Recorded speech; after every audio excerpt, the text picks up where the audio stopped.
Press అది ఎందుకు? ప్రజల ముందు లైవ్ గా ప్రూవ్ చేయబోతున్నా. లైవ్ కి అసలు ఒప్పుకోను. సంతకం పెట్టారు చైర్మన్. మీ ఇన్ఫర్మేషన్ ఎవరికైనా షేర్ చేయొచ్చని సంతకం పెట్టారు. ఈ రూల్ కూడా మీ యో బ్యాంక్ అకౌంట్ ఫామ్ నుంచి తీసిన రూలే సార్. Live ready sir. ఓయ్ నువ్వు ఊరుకోవయ్యా. నేనేం చేస్తాను? ప్లీజ్ లైవ్ ఏం అక్కర్లేదు, నన్ను క్షమించి వదిలేయండి. క్షమించి వదిలేద్దాం అనుకుంటే మీ సిబిల్ స్కోర్ తక్కువగా ఉంది sir. Start camera. Rolling sir. Yes, yes, live it.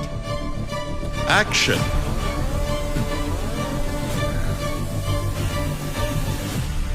నీ మ్యూచువల్ ఫండ్ లో ప్రజలు పెట్టుబడి పెట్టిన 25,000 కోట్లు ఎక్కడా? దానికి నా బ్యాంకుకి సంబంధమే లేదు సార్, ఫామ్ మీద మీ బ్యాంక్ పేరు రాస్తుంది, యో బ్యాంక్ రిలై మ్యూచువల్ ఫండ్ అని. అందులో మా షేర్ 40%, మిగతా 60% వాళ్ళది. సార్ పోనీ నేను అర్థమయ్యేలా చెప్పనా? ప్లీజ్ సార్, మా కంపెనీ మ్యూచువల్ ఫండ్ కంపెనీ అన్నదమ్ములు లాంటివి. తమ్ముడు తప్పు చేస్తే అన్నేం చేస్తాడు పాపం. నా తమ్ముడు తప్పు చేస్తే ఇలాగే కొట్టి మరీ అడుగుతా. ఉదాహరణ తప్పు చెప్పాను, క్లియర్గా అర్థమయ్యేలా ఇంకో ఉదాహరణ చెప్తాను. జీవితంలో పైకొస్తాడని ఓ పిల్లాన్ని దత్తత తీసుకుంటాం, వాడు బేవర్స్ అయితే మనం ఏం చేస్తాం చెప్పండి. సరిగ్గా పెంచడం తెలియనప్పుడు ఎందుకు నా దత్తత తీసుకోవడం? ఉదాహరణలే వద్దు సార్, తిన్నగా విషయానికి వస్తాను. మాకు 40% లాసేగా. అప్పుడు ముందు నువ్వేగా అడిగుండాలి. మీరే మాట్లాడుకోండి. సి వైలెన్స్ తప్పు, చేయి చేసుకోకూడదు. కరెక్ట్ గా సమాధానం చెప్పలేదంటే కొట్టచ్చని అగ్రిమెంట్ లో ఉంది, సంతకం పెట్టారు. చెప్పండి, డబ్బు ఎక్కడా? నీ చెప్పేది అర్థం కావట్లేదా? నేను మీలాగా లాస్ అయిన వాడినే. నన్ను అడిగితే ఎలా చెప్పను? అయితే మరి ఎవరిని అడగాలి? ఆ మ్యూచువల్ ఫండ్ చైర్మన్ హర్షాని కదా అడగాలి. ఓ, ఆయన అడగాలన్నమాట. అప్పుడు mutual fund company owner Harsha ఎక్కడున్నా సరే షోకి రావాలి. వెళ్దామా సార్? కిడ్నాప్ చేసి వెళ్తామని అడుగుతావా? పోనీ.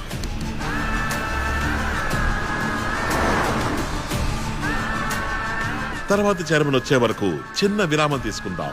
Stay tune. శంకర్, వరదాన్ని చూసావా? అసలే వడ్డీ ఎలా కట్టాలని ఆలోచిస్తుంటే వాడెక్కడ వీడెక్కడ నన్ను అడుగుతావేంటి? పోయా.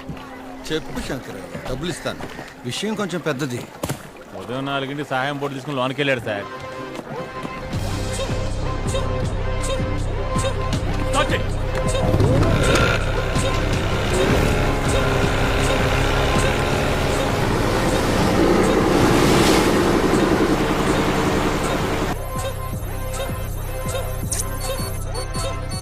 సార్, సరిగ్గా చైర్మన్ బ్యాంక్ వచ్చి వెళ్ళిన అన్ని రోజుల సీసీటీవీ ఫుటేజ్ డిలీట్ అయింది. అదే డేట్లో రోడ్డు మీద ఉన్న ట్రాఫిక్ కెమెరాస్ లో రికార్డ్ అయి ఉంటుందిగా, ఆ ఫుటేజెస్ చేయండి. సార్. తరువాతి చైర్మన్ రాక ఆలస్యం అవుతున్నందువల్ల వాడుకదారులు యో బ్యాంక్ కి సంబంధించిన సమస్యలుంటే అడగచ్చు. ఈ అకౌంట్ ఓపెన్ చేసి 5,000 వేసి ఉంచాను. 10 నెలల తర్వాత డబ్బులు తీయడానికి వస్తే అకౌంట్లో ఏమీ లేదు. అడిగితే ఏదేదో చెప్తున్నారు ఈయన. జీరో బ్యాలెన్స్ అకౌంట్లని క్యాన్సిల్ అయ్యాయి. మినిమం 5,000 అకౌంట్లో ఉండాలి. అకౌంట్లో 5,000 ఉండేదిగా సార్, ప్రతి నెల SMS ఛార్జీలు 40 రూపాయలు. 5,000లో మొదటి నెల SMS ఛార్జీలు 40 రూపాయలు తీసేస్తే 4,960గా ఉంటుంది. ఇప్పుడు మినిమం బ్యాలెన్స్ లేదుగా, దానికి ప్రతి నెల 500 పై. 10 నెలల్లో 5,000 రూపాయలు ఖాళీ. ఇప్పుడు ఆవిడే కదా మాకు డబ్బులు ఇవ్వాలి. ఇస్తారు. ఏమయ్యా, హుండీలో వేసి ఉంచిన డబ్బు అలాగే ఉండేది కదయ్యా. సార్, ఫోన్ చేసి టార్చర్ పెట్టి క్రెడిట్ కార్డ్ అంటకట్టారు సార్. ఇంతకు ముందైతే ఫ్రెండ్స్ని అడిగి తీసుకుని మేనేజ్ చేసేవాడిని. కార్డు ఉంది కదా అని 50,000 స్వైప్ చేశాను. ఈ రోజుకి 3 లక్షలు అప్పు ఉంది, తీర్చలేకపోతున్నాను సార్. చక్రవడ్డీ తీసుకునేవాడైనా అడిగితేనే అప్పిస్తాడు. వీళ్ళు ఫోన్లు చేసి చేసి ప్రశాంతంగా ఉన్న వాళ్ళకి అప్పులు అంటగట్టి సావగొడుతున్నారు సార్. తీసుకున్న లోన్ ఎప్పుడో కట్టేశాను సార్. ఇంకా 4 ఏళ్ళు కట్టాలి, వడ్డీ ఎక్కువైంది అంటున్నారు సార్. ఆపయ్యా, మీరు మొదలు పెట్టండి సార్. ఇప్పుడు కూడా కొట్టు అనే అంటున్నావు, డబ్బులు ఇవ్వవు కదా?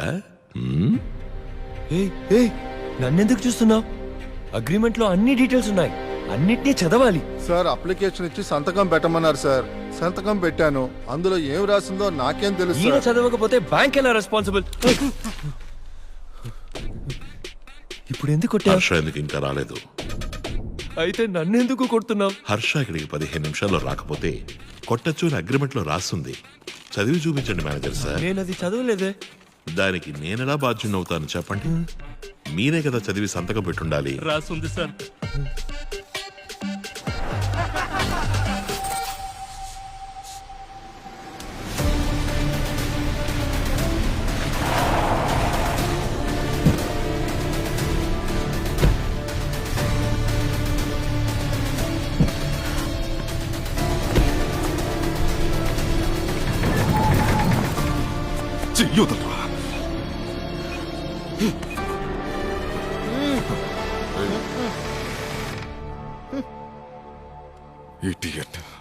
Camera camera. ప్రజల డబ్బు 25,000 కోట్లు ఏమైంది? ఈయనకి కూడా 40% లాస్ అంట పాపం. యాంటో సార్, స్టేషన్లో దొంగను ఎలా విచారిస్తారు? కొట్టే సార్ విచారిస్తాం. ఇక్కడ మాత్రం ప్రశాంతంగా ఉన్నావు. గొప్పోళ్ళని కొట్టడం అంటే 1000 రూపాయలు దొంగిలిస్తే పట్టుకు కొడతారు. 25,000 కోట్లు దొంగిలిస్తే చూసి భయపడతారు. మొదలెట్టండి సార్. Okay sir. ఇలాంటి వాళ్ళని బాగా వేయాలి. సరిపోలా కొమ్ము కొమ్ము బాగా కొమ్ము వదలబాక. సరిపోలా.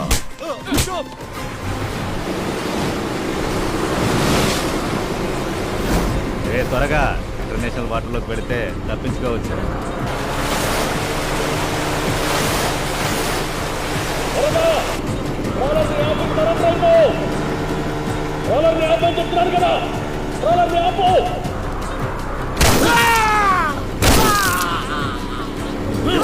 మ్యాటర్ చాలా పెద్దది. చెప్పేస్తాను. 25,000 కోట్ల ప్రజల డబ్బు ఎక్కడా? లాస్ అయింది. ఎలా అమ్మా? సార్ పెట్టుబడి పెట్టేటప్పుడు mutual fund set market risk అని చెప్పే కదా సార్ వీళ్ళ రెప్స్ జాయిన్ చేస్తున్నారు. నిజమా? ఓ రెప్పుకు ఫోన్ చేయండి. సరే సార్. హలో, యువర్ బ్యాంక్ శ్రవణ్ణి. ఎవరు? సార్ నమస్కారం. నా ఫ్రెండ్ మీ నంబర్ ఇచ్చాడు. ఓ 2 లక్షల రూపాయల డబ్బు ఉంది. దాన్ని ఎందులోనైనా పెట్టుబడి పెట్టాలి. చేసేద్దాం సార్. కొత్తగా ఒక మ్యూచువల్ ఫండ్ స్కీమ్ వచ్చింది, అందులో వేద్దాం సార్. అది రిస్క్ అని ఏ పిచ్చోడు చెప్పాడు? డబ్బుకి నేను గ్యారంటీ. ఇలా చూడండి సార్, ఎవరిని ఎలాంటి ఐడియాలు అడగండి, కన్ఫ్యూజ్ చేసేస్తారు. నేనే మీ దగ్గరికి వస్తాను. కొంచెం మీ టీవీ వాల్యూమ్ తగ్గిస్తారా శ్రవణ్? టీవీ వాల్యూమా? ఎందుకు? ఇక్కడికి ఎక్కువ కొడుతుంది సార్. నువ్వు పనిచేసే బ్యాంకుని ఇక్కడ దోచుకుంటున్నారు. చెప్ప అది కూడా తెలియకుండా నువ్వు కస్టమర్ వెంట పడుతున్నావా? సార్ సార్ టార్గెట్ ఇస్తున్నారు సార్. మమ్మల్ని ఏం చేయమంటారు సార్? ఇలా అబద్ధాలు చెప్పి ప్రజల్ని ఇరికించడం న్యాయమా? మేము అబద్ధం చెప్పట్లేదు సార్, లైట్ గా నిజాన్ని దాస్తున్నాం అంతే కదా. ఇదంతా నీ ట్రైనింగ్. మీ రెప్స్కి టార్గెట్లు పెట్టి పరోక్షంగా తప్పు చేయమని రెచ్చగొడుతున్నారు. సి మా కస్టమర్స్ మోసపోలేదు. మా కంపెనీలో ఇన్వెస్ట్ చేశారు.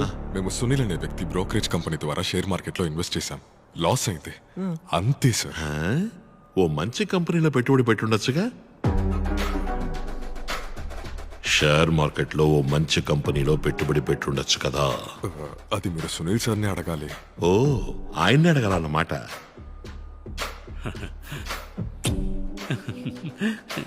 మిస్టర్ సునీల్ ఎక్కడున్నా షోకి రావాలి. హలో, ఆయన ఇండియాలో లేరు, ఆయన మొరీషియస్ లో ఉన్నారు.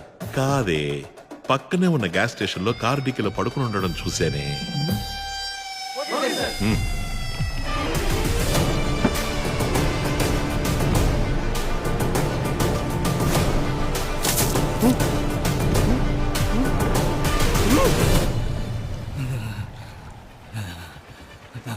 ఆఖరిసారి అడుగుతున్నాను, చెప్పకపోతే గొంతు కోసి సముద్రంలో పారేస్తాను. ముందు ఏసీ సారే పొడి అడిగారు, ఆ తర్వాత వేరే టీం వచ్చి 3 కోట్లు ఇచ్చి. 3 కోట్ల? అవును, 2 టన్నుల ఆర్డిఎక్స్. పేరితే వైజాగ్లో ఒక ఏరియానే ఉండదు. చూడు కన్నా, ఈ విషయం ఎవరికీ తెలియకూడదు. సిటీ అల్లకల్లోలమవుతుంది. బ్యాంకు చుట్టూ ఆల్రెడీ మనం చెక్ చేసాం. బ్యాంకుని కనెక్ట్ చేసే రోడ్లో వచ్చి అన్ని బడులను చెక్ చేయండి. ఒక్క బడిని. తరువాతి ముఖ్య అతిథిగా మిస్టర్ సునీల్ విచ్చేశారు. Welcome to the show mister Sunil. Mister Harsha stock exchange లోని సర్వర్ ని పెట్టి కొన్ని వేల లక్షల కోట్లు మోసం చేసిన వాడిని నమ్మి ఎలా పెట్టుబడి పెట్టారు? ఇది లేటెస్ట్ గా ఆయన చేసిన స్కామ్. మేము ఇన్వెస్ట్ చేసినప్పుడు మంచివారుగా ఉండేవారా? చెప్పండి సునీల్, 25,000 కోట్ల ప్రజల డబ్బు ఎక్కడ? చెప్పండి సునీల్, షేర్ మార్కెట్లో పెట్టిన ప్రజల డబ్బు ఏమైంది? 10 కంపెనీలో ఇన్వెస్ట్ చేసిన లాస్ అయింది. అదెలా 10 కంపెనీలు లాస్ అవుతాయి? షేర్ మార్కెట్ అంటే అలాగే ఉంటుంది సార్. Anto, okay sir.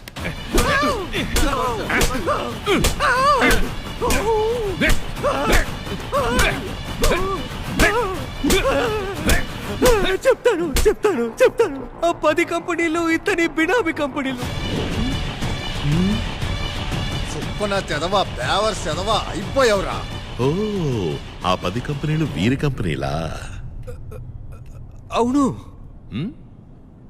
చిన్న కంపెనీల్ని తక్కువ రేటుకి కొన్ని లిస్ట్ చేసి ఆ కంపెనీలో ఇన్వెస్ట్ చేశాను. 2 years లో లాస్ అయినట్టు సెటప్ చేసి ఆ డబ్బు మొత్తం కొట్టేశాం. ఆ డబ్బంతా ఎక్కడ? నేను ఈయనకే ఇచ్చాను.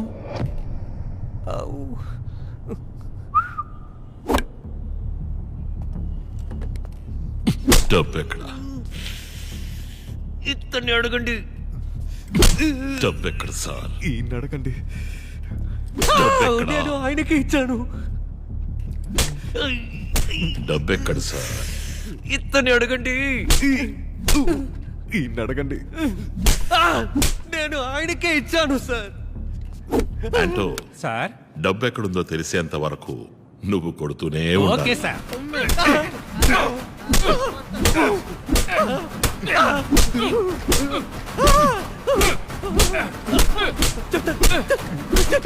చెప్తాను. నువ్వు ఊరుకోరా. దెబ్బలు తినలేకపోతున్నాను. కెమెరా. సార్, డబ్బు ఈ బ్యాంక్లోనే ఉంది. సార్, मैं सच बोल रहा हूँ. Trust me. కరెన్సీ జస్ట్ కింద ఒక సీక్రెట్ లాకరు ఉంది. అందులోనే 25,000 crores ఉంది. కమిషనర్ సార్, ఇప్పుడు చెప్పండి, నేను బ్యాంకుని దోచుకోవడానికి వచ్చానా, లేదా వీళ్ళు బ్యాంకును అడ్డం పెట్టుకుని దోచుకుంటున్నారా?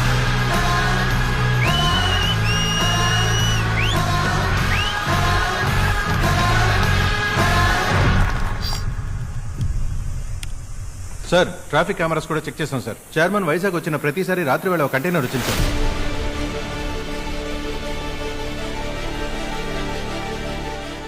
చైర్మన్ 18 సార్లు బ్యాంకుకి వచ్చి వెళ్ళిన ప్రతిసారి ఓ కంటైనర్ వచ్చి వెళ్ళింది. బ్యాంక్ సీసీటీవీ ఫుటేజ్ ఎరేజ్ అయింది. దీని అర్థం బ్యాంకు లోపల ఉండాల్సిన ఆ 25,000 కోట్ల రూపాయలు లేవు. దాన్ని చైర్మన్ కొట్టేశాడు. కొట్టేశాక ఎందుకు బ్యాంకుని దోచుకోవడానికి ప్లాన్ చేయాలి? సార్, ఇక్కడ జరిగిందంతా వెంటనే న్యూస్లో లీక్ అయింది సార్. కానీ శామ్ చెప్పిన చైర్మన్ మ్యాటర్ మాత్రం ఇంకా లీక్ అవ్వలేదు. మన రాజేషే ప్రస్తుతం తరచూ సార్, లోపలికి వెళ్ళిన ప్రభా ఇంకా ఇన్స్పెక్టర్ రాజేష్ చాలా క్లోజ్. రాజేష్ లాక్కురండి. సార్. రాజేష్, ఇక్కడ జరిగిందంతా న్యూస్లో వచ్చేసింది. కానీ బ్యాంకుని దోచుకోవడానికి ప్లాన్ చేసింది చైర్మన్నే అన్నది మాత్రం ఎందుకు న్యూస్లో రాలేదు? నాకు అదే డౌట్ సార్.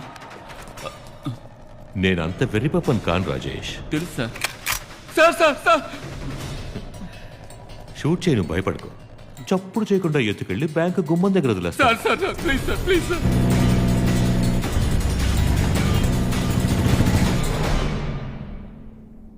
మర్యాదగా నిజం చెప్పు.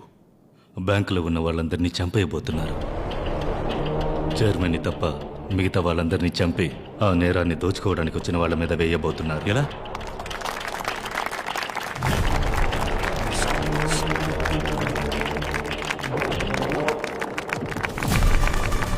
వీడొక టెర్రరిస్ట్. మమ్మల్ని కొట్టి తుపాకులతో బెదిరించి ఏదేదో మాట్లాడాడు. మేము ముగ్గురు మాట్లాడిందంతా అబద్ధమే. లైవ్ కట్ అయింది సార్. మన న్యూస్ మొదలుపెట్టు. లైవ్ వైర్ ని తెంచేసిన తీవ్రవాదులు. Terrorist has captured your bank. బ్యాంకులోకి చొరబడిన తీవ్రవాదులు డార్క్ డెవిల్ అనే వ్యక్తి ముఠా సాయంతో తీవ్రవాదులు బ్యాంక్ దోపిడీకి పాల్పడ్డారు. Terrorists are trying to destroy the Indian economy by giving false narrative to the people. మొదలెట్టేశారా తీవ్రవాదంట. ఎన్కౌంటర్ లేపేస్తారా? ఏవేవో నాటకాలు ఆడుతున్నారు మావా, వాళ్ళు వదలకూడదు. బ్యాంక్ మధ్య పాలనలోనే ఉంది, వెళ్దామా? పోదాం. రంగంలోకి దిగిన సెంట్రల్ ఫోర్స్. తీవ్రవాదుల చొరబాటుని కనిపెట్టడంలో విఫలమైన కమిషనర్ కు ఉద్యోగ విరమణ. నా ఆర్డర్ లేకుండా ఇక్కడ కొత్తగా ఎవరు రాకూడదు. వీళ్ళిద్దరిని తీసుకెళ్లి సెల్లో పడేయండి. పోండి. నాకు తెలియకుండా ఇక్కడ ఏ ఒక్కటి జరగకూడదు. రిలీజ్ లోపల ఉన్నది టెర్రరిస్ట్. ఇప్పటి నుంచి ఇది command operation. All police out. We been asked to take over orders. Ravindra, ఇది ఆంధ్రప్రదేశ్. ఇక్కడ నీ తోక జాడించకు. Arrest him.